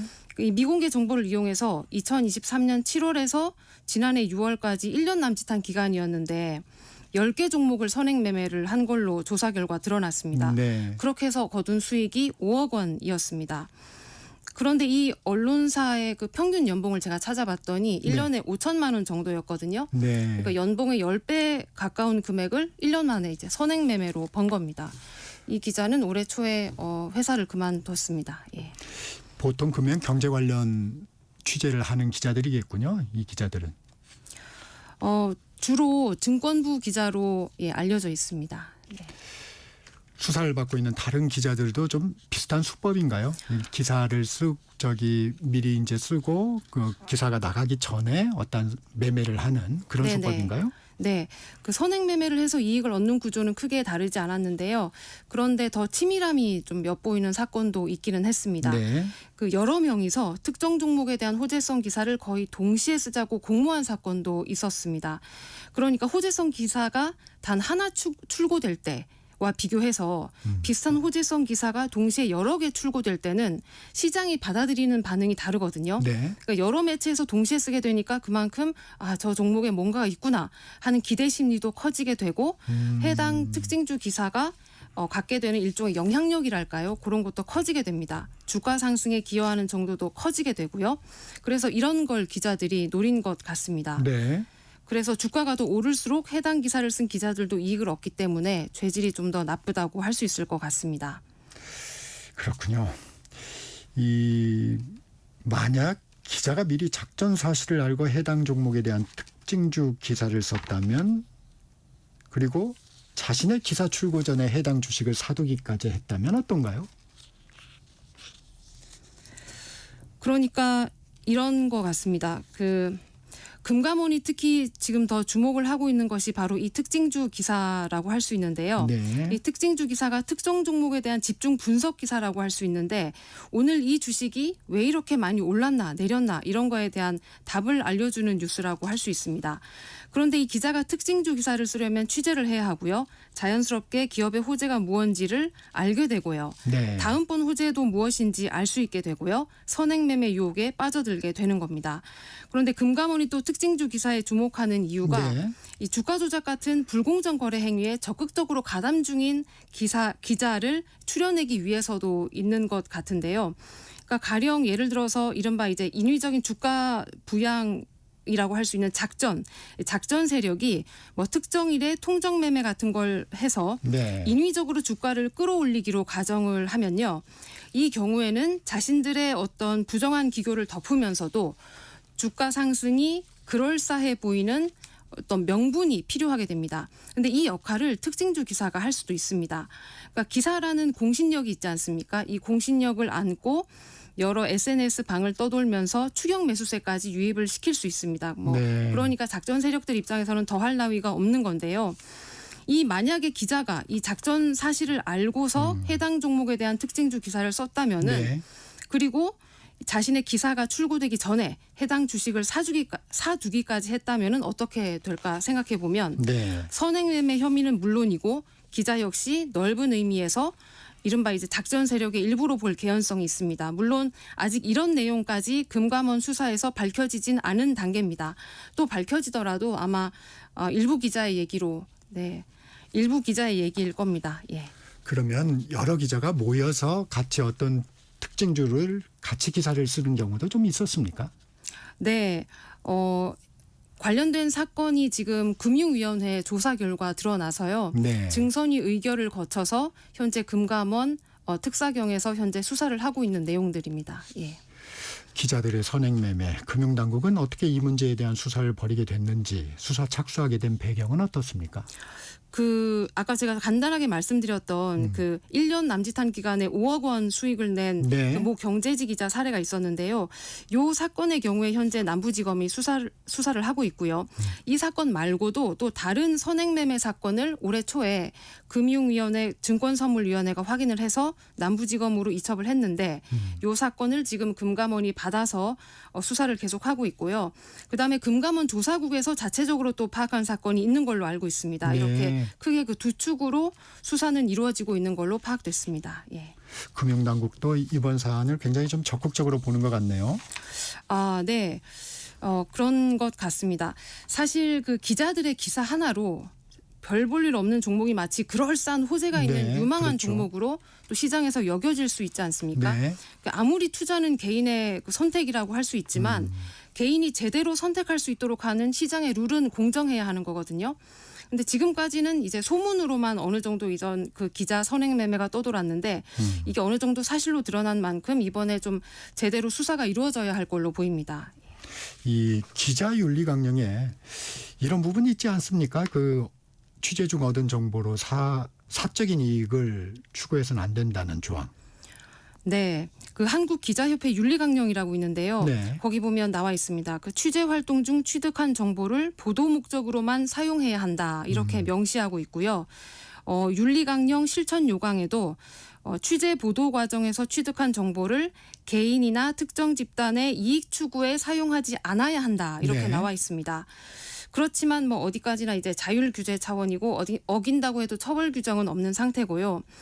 언론사별로 좀 더 구체적으로 좀 금지 행위를 명시한 언론사도 있기는 합니다. 네. 예를 들어서 머니투데이, 이데일리 같은 경우에는 임직원이 자사주를 제외한 주식 보유를 전면 금지하고 있고요. 네. 한국경제 또 매일경제는 미공개 정보를 이용한 주식 거래 또는 유출이 형사적 처벌 대상이라고 정해놨습니다. 아하. 그렇지만 뭐 일단 해당 직원이 퇴사를 하고 나면 추가적인 징계 절차 등을 밟지는 않는 걸로 확인이 됐고요.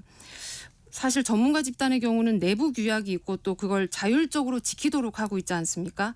그래서 기자들이 좀 스스로를 전문가라고 생각을 한다면 처벌 조항이 없더라도 그 윤리 강령을 좀 따라야 할 겁니다. 예.